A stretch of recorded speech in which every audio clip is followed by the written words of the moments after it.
guys, how y'all doing today? My name is Franchise Fanatic and welcome back to the channel. And today, for you guys, is a bit of a different video. Today we're tackling two subjects or two different franchises in one video, particularly because I have homework now. I'm in college again, and I've got podcasts, I've got life, I've got my own stuff I got to do. So excuses BS, but I didn't want to put this off any longer, so I just said F it and I put two in one. So we are of course reviewing Avatar 2 or Avatar: The Way of Water, and then we're also discussing Evil Dead Rise, which comes out in theaters April 21st of this year. So we're going to start with Avatar: The Way of Water. So Avatar 1 came out in 2009, and it was a big deal. Okay, I didn't see it in theaters. I wasn't old enough. I wasn't allowed. But, I did see it on Blu-ray. I got it at the Exchange, and I watched it on Blu-ray a while ago. And I remember liking it. It was never... Avatar, to me, was never this gigantic... oh my god, I love the world, I love the characters, I love the lore, I love the canon, I love it. It never was that. It was just, alright, it's a pretty damn good movie. It's badass action scenes, it's a good movie. And then I left it at that. It's just a good film. And then Disney bought it, and then they made their own park in Animal Kingdom, the world of Pandora. And I went there a few times. I've been to Pandora, I don't know how many times since they made that, like 4, 5, 6. I've been to Pandora a lot. I didn't ride the Na'vi Banshee thing. I just rode the riverboat journey thing, the slower River Dark ride. But, Pandora is a really well-decorated land. It's not as good as Galaxy's Edge, and I'm not saying that because I love Star Wars more. It genuinely isn't as good of a land in terms of immersion and all that. It's very good, but it isn't as good as Batuu. But it definitely is a, very fun land to walk through. The ride's good, the food's good. It's just a fun thing to do in the world of Avatar and Disney. And then, of course, James Cameron waited a long effing time, over 10 years, and said, you know what, I'm making Avatar 2, but I'm also filming Avatar 3 at the same time. And I'm also making Avatar 4, and I'm also making Avatar 5. So, James Cameron, besides when he's not on Twitter saying, I regret making Terminator 2 and let's ban guns, he definitely is making some pretty kicking movies, I gotta say. He's making some pretty good stuff. And Avatar: The Way of Water is his latest film in the Avatar franchise. Now, Avatar 3, which I believe is going to be called The Seed Bearer, that's coming out in a year or two, and that is already done. The third Avatar movie is apparently already done, and they're of course shooting the fourth. So James Cameron, he took a big hit, big batter hit, and he made it with the first one. I think Avatar is still. They cheated a bit because they put it back in theaters and the Endgame war, so they cheated. But they definitely did, Avatar 1 is the best-selling, box office-wise movie of all time. And Avatar 2, I believe right now, last time I checked, is like the 10th or something like that. But Avatar: The Way of Water, they really wanted it to be good, and they had to, it has to do good. It has to make money. Because we banked 3 being done, and we're making 4 and 5. So if this movie flopped, the franchise is effed, essentially. And look, Disney owns it now, and Disney's completely woke. They're completely beyond redemption. But at least they got a really awesome theme park. Okay, let's just admit that. And the world of Avatar is genuinely good. And when I went to see The Way of Water, I said, okay, I like the first one. How bad can this one be? It can't be worse. It has to be better. And it is better. Again, no spoilers. But it is a much better movie in terms of basically everything. It's a longer movie. It's, I believe, 3 hours and 12 minutes. So it is a long film. But it works. All of it works. There were some moments where I'm sitting there at the theater and I'm watching them, Jake Sully or Neytiri, their children, and they're swimming underwater, or they're talking to orcas or whatever they're doing.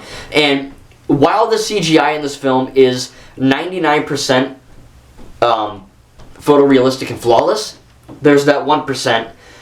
When I'm watching these scenes, I go, wow, that water looks great. Or wow, that Na'vi looks amazing. Or wow, that freaking dolphin looks really realistic. And then there's that one scene where I'm like, why are we taking 25 minutes to talk to a damn dolphin in the ocean when we could be doing anything else? I get it. They want to do these cool establishing shots, and they want it to look pretty and all that stuff. But at the same time, you got to make sure that your plot is good.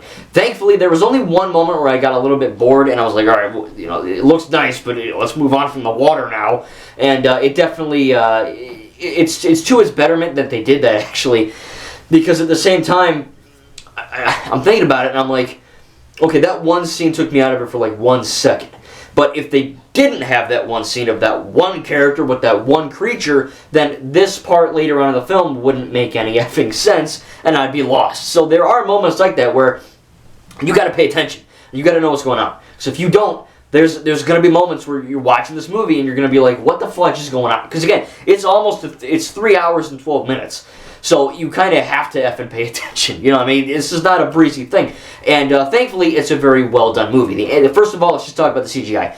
It's flawless. There was one scene where one character was getting chased by a creature underwater, and it looked very fake. Just the animation, not the quality, but the movement was very fake to me. That kind of threw me off. Other than that, though, the Na'vi, the motion capture they did, the water effects, whether it be practical or CGI, the mesh of like Spider, that one character, that one kid who's you have Spider, a human, not a human Spider, but a boy whose nickname is Spider. I think his real name is Miles or something. He he is in a scene with Neytiri or Jake or Kitty, which I feel like a effing moron because I thought it was Kitty, spelled Kitty, because she's got cat ears, but I googled it, and it's Kiri. They just said Kiri, like the fancy, just say Kiri, because I thought it was kitty cat the whole damn time. Whatever. Sue me, I feel like an idiot when I found that out, but, there are moments where, these human characters interacting with not fake, but, people in mocap suits, and it looks pretty freaking realistic, I mean? There was really no time, except for that one time, with the CGI, I was like, wow, that's kind of wonky. It genuinely, like, the CGI in this movie, I'm not even kidding, this isn't hyperbole, the CGI in this movie throws the MCU back a effing decade. I mean, the MCU looks like dirt compared to what we have in Avatar 2. And that's testament to if you give movie studios money and the appropriate amount of time, they can make something that is good. This movie is proof that anyone in the world could come up with the most effing insane and random movie idea, and you can make it look photoreal if you have enough money and time. Something the MCU, I think, is lacking. So Avatar 2 definitely has it in terms of CGI. In terms of music, it's good. Voice acting and acting, that's fine. It's good. In fact, very good. The facial expressions are fantastic on these Na'vi characters. The plot, which I won't get into for spoilers. If you know, you know. But it kind of is a bit of a didn't we just effing do this type of thing. Now, it works. It works, all right? I'm not saying it doesn't work. It works, and I liked it. But at first, it took me a minute to get used to the whole idea that we're doing this plot thread again, which it is what it is. But again, I didn't hate it. I just felt I had to mention it. It was a bit kind of I don't know. Like if they did what they did in this movie for Avatar 3, I don't know if I'd like the plot in Avatar 3. Let's just say that. But in terms of everything else, I really enjoyed it. Again, I am definitely open to playing the new Ubisoft Avatar game coming out apparently this year. I'm very excited to watch Avatar 3, 4, 5. Avatar 1, again, when I watched it, I said, oh, this is a good movie. And then I went to Pandora and Disney Animal Kingdom. Oh, yeah, this is cool. And then I just saw The Way of Water like a week and a half ago, 2 weeks ago. Okay, this is awesome. You know what I mean? Like, I'm on board. I'm on board for this now. I understand now. You know what I mean? Back in the day, I'm like, how can people love... It's just one movie. It's a good movie. But, it's not like Star Wars or Ninjago or Marvel or DC or Lord of the Rings or The Hobbit or Harry Potter, where you have this wealth of canon to look at and, subject yourself to. Just a freaking movie. A good movie, but it was only one film. And now that we have that film, a sequel, more on the way, a video game, a land in Animal Kingdom, this world of Avatar is definitely going to be a lot bigger and better. And The Way of Water definitely improves on every single aspect of the first film. Again, I didn't hate the first film. I really enjoyed it. But this film really, really was good. I mean, it's got everything you want in a movie, essentially. Great action, great set pieces, good acting, fantastic CGI. Emotional moments. It's a very good film. So in terms of negative, I would only have to say that Avatar The Way of Water has really one or two, and that's just, I was a bit bored during one moment where, again, it was kind of like, let's progress past this water scene. It looks good, but I want to see more of the plot, And then there was that one animal that looked a little bit wonky. So I'm going to give Avatar The Way of Water an A. I really wanted to give it an A+, because I feel like it kind of deserves that. But at the same time, I do have to tell you, my negatives, and I have to kind of, I guess like a teacher, I have to, I can't say, well, that kid gave me an apple today, so I guess I'll give him an A+. Can't do that. You got to say, all right, this kid effed up on 4 questions. So you got to take that into account. Same thing here, you know what I mean? So I'm going to give Avatar The Way of Water an 8. Tell me in the comments without spoiling what you thought about Avatar 2. And yeah, I can't wait to see more of this amazing franchise. So we're going to bookend to, we're shotgunning along. We're going right back to Evil Dead Rise. Oh man, my throat's going to be parched at the end of this, coming out in April 21st of this year. Now, Evil Dead, I'm kind of new to horror. Evil Dead really was one of my first fortes into horror. And again, look, Evil Dead, it's kind of everything. You know, it's extreme gore and blood. It's extreme horror. It's comedy. It's adventure. It's action. It's kind of everything you have to want from a horror franchise. You know what I mean? So, Evil Dead 1, very good movie. Evil Dead 2, very good movie. Evil Dead 3, Army of Darkness, very good movie. Yeah, they're old. They're kind of wonky. Some of the acting's a bit weird. But, you know, for the most part, they're good horror movies. And then we got, of course, Ash vs. Evil Dead, which is one of my favorite TV shows of all time. Apparently, Bruce Campbell is saying they're going to be doing a Season 4 animated, which I'm all effing for. You do that as soon as possible. Evil Dead 2013, which, by the way, I keep saying it is not a reboot or a remake. It is in the same canon. And it definitely is really cool to see that, you know, after so many horror comedies, we get straight up horror. And this film looks like it's going to be straight up horror as well. I'm going to have a trailer link down below in the description if I can remember, so go check out the trailer. Of course, I'm going to post the red band. Look, it's going to be an R-rated movie. I don't know why the hell they're posting PG-13 trailers, because then, like, remember, like, back in the day, like, when Deadpool 1 was announced in 2016, I wasn't old enough to watch R-rated movies.